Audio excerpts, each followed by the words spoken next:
When it comes to offshore investing, it's like many other things in life. Should be navigated well. First we try, then we trust.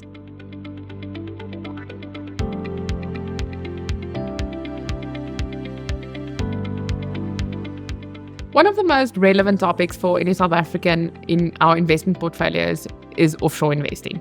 And I think it's something we encounter on a daily basis and a weekly basis, which of course goes with sentiment. When there is local economic and political uncertainty or the rand weakens, everyone speaks about offshore investing.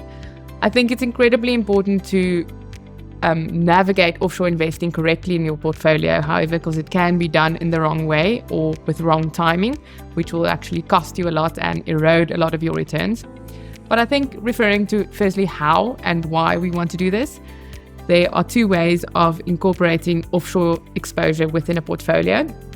Firstly, it is by doing it with an asset swap, which basically means it will still be rand denominated. So we build in offshore exposure within your local portfolio. We're all living in South Africa and still living off rands, so there's nothing wrong with having a rand denominated portfolio. But you do gain the exposure throughout a feeder fund of having that offshore exposure in your portfolio, which not only helps with diversification in terms of how it's invested, but it also helps with hedging you against the rand. The second way of building an offshore exposure is by directly moving funds offshore. So this would be done by using a forex company and physically moving funds out of the country into another currency and investing in another jurisdiction.